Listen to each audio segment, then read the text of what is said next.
Hi guys, I'm playing. This is Fortnite, and I'm playing this on the Switch 2, and I'm using a Nintendo Pro controller or Switch Pro 2 controller. And basically, like I was saying before, if you do have a Bluetooth speaker connected to your Switch 2, you need to disconnect the Bluetooth speaker in order to actually use. Let me get a first kill. Nice one. Nice, I got a first kill. Right, so what I'm saying is it will actually tell you to read. Oh wow. Ah, think of me. Right, so it will actually tell you that it has to disconnect from your speaker, your Bluetooth speaker, to reconnect the Switch Pro controller. Can you turn off the Pro controller? You can. You can. You just have to press the little button that's next to the Type C. The same button that you use, to connect the Pro controller to your Switch is the same button you then use. The same button that you used in the first place to connect the Switch 2 Pro controller is the same button that you'd use to actually press to actually pause. Sorry, that's the same button that you'd use to put your Pro 2 controller into sleep mode into this for it to go into the standby mode. You know, like to turn it off actually, not standby, but to turn it off.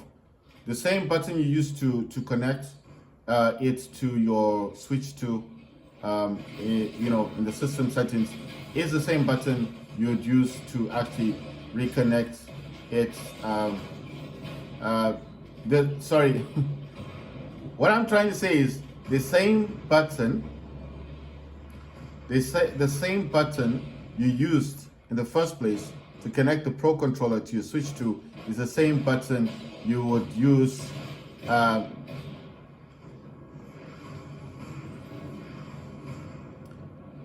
It's the same button you use to actually turn the controller off, the Switch 2 controller off. So if you got a Switch 2 controller and you want to turn it off, just press that button that you got, the little button that's in the front here, the same button you use for the Pro controller to connect to your Switch 2 is the same button you press when you want to turn it off. But bear in mind that every time you want to reconnect your Pro, every time you want to reconnect your Pro 2 controller, you will need to actually set it back up. But it's not really a setup. You just need to go into system settings on your Switch 2, and then in the system settings, it will actually, you just press a little button, and then it turns the controller on, and it automatically will connect back to your Switch 2. So you still need to do that option. So for people that think that, once it's connected, and then every time you're just going to have your Switch, unless there's a function for it. The thing is, I could be saying this and there's an actual function for it. So I'm not sure if there is a function or not. I'm just simply saying that I have noticed that every time I have disconnected my Pro controller from the Switch 2, I've had to go back into settings to get this reconnected. Whoa, wow, whoa, whoa. What? every time I've had to reconnect the Pro controller by actually going into the system settings to get it. Why does they have the icon on them? You see that little icon? That's what I'm wondering. Ah, damn it, man. Wow. Using missiles on me. So basically, I originally had thought that all you had to do basically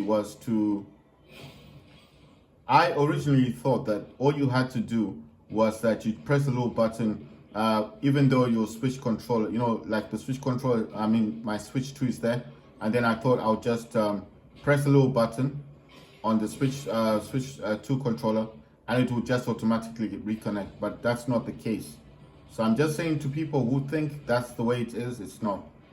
You still have to go back into system settings, but the only difference is that you would it's just pressing the button on the front of the Pro controller, and then it reconnects. So it's not a huge issue. But I'm just saying, if you do have a Bluetooth speaker connected to your Pro 2, it will it actually tells you it's going to need you to disconnect the Bluetooth speaker before it reconnects to the Pro controller. So that's all I'm trying to say. If you want to turn off the Pro controller, it's easy. Just the same button you use to connect your Pro controller to your Switch 2 is the same button you use to turn off the Pro controller. This Pro controller does last for about 2 days or more. It could be, I think it can last up to about 3 days. I'm not really sure, because like I said, I don't play games like all day long. I just play games when I feel like, okay, let me make a video. Or if I'm watching a movie or something, I'll play Warface, because that's my favorite game. And then that's what I would be playing. But basically, I've noticed that it could actually last longer than what I'm actually specifying. So I could say 2 days, and it could be actually longer than 2 days. You understand? So I'm just basically watching my own videos over there. That's my that's my Surface Go tablet over there. And then basically I'm just watching some videos that I'd made. That's power bank battery. That's my Switch 2. That's my mouse there. My pad, my mat that's connect thing on the ground there. That's my AOC gaming monitor over there. Supports 144 Hertz. That's the case for the Switch 2 over there. And basically just playing a bit of Fortnite. I was playing Doom, but like I said, Doom is quite repetitive, and it gets a bit boring after a while, because it's the same thing over and over again, and I don't know how people can play that. So I'm just saying, fine, I'm not saying it's a bad game, I'm just saying it gets a bit boring after a while, I wish, you see, that's why I said I wish with Doom, all they would do is just make it an action-packed game, without all the puzzles and stuff. I mean, at least they should make a version like that, right?